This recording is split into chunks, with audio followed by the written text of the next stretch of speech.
আজ মঙ্গলবার ৮ এপ্রিল ২০২৫, ২৫ চৈত্র ১৪৩১ বঙ্গাব্দ, ৯ শাওয়াল ১৪৪৬ হিজরি। জানিয়ে দেব আজকের দৈনিক আমার দেশ পত্রিকার শিরোনামগুলো। গর্জে উঠল বাংলাদেশ, গাজায় ইসরায়েলি বর্বরতার বিরুদ্ধে সারা দেশে নজিরবিহীন প্রতিবাদ। বিশিষ্টজনদের ক্ষুব্ধ প্রতিক্রিয়া। গাজায় গণহত্যার বিরুদ্ধে মুসলিম উম্মার নীরবতা অমার্জনীয়।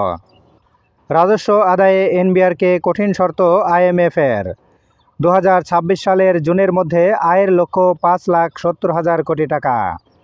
কর অব্যাহতি সুবিধা বাতিল ও কর হার বাড়ানোর পরামর্শ। সংসদ নির্বাচনে সব প্রার্থীকে প্রচার চালাতে হবে এক মঞ্চে, ইসির প্রস্তাব। রাজনৈতিক দলের ইশতেহার বই আকারে ছেপে ভোটারদের দেবে ইসি। নিষিদ্ধ হচ্ছে পোস্টার। ট্রাম্পকে ডক্টর ইউনূসের চিঠি। আরোপিত শুল্ক ৩ মাসের জন্য স্থগিতের অনুরোধ। সংলাপে আলী রিয়াজ। সংস্কারের জন্য মতামত জরিপ করবে কমিশন। এবার শেষের পাতা। ১১ ব্যাংক বন্ধ করতে প্রয়োজন ৫০,০০০ কোটি টাকা। বাংলাদেশ ব্যাংকের বিশ্লেষণ। বিমার আওতায় ৯১% গ্রাহকের আমানত নিরাপদ। ৬টি নিয়ে কাজ করছে বাংলাদেশ ব্যাংক। ক্ষতিপূরণ বাড়িয়ে ২ লাখ টাকা ঘোষণা। সহজ ঋণের দরজা খুলছে স্টার্টআপদের। বিনিয়োগ সামিটের প্রথম দিন। ৮০০ কোটির ফান্ড উন্মুক্ত করছে ব্যাংকগুলো। কেন্দ্রীয় ব্যাংক উন্মুক্ত করছে ৪০০ কোটির ফান্ড।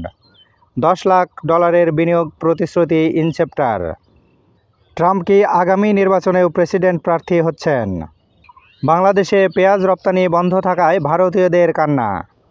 শুল্ক তুলে দিয়েও রপ্তানি নেই। ময়ূখ ঘোষের বাড়ি ঘেরাও, রাস্তায় পেঁয়াজ ফেলে প্রতিবাদ।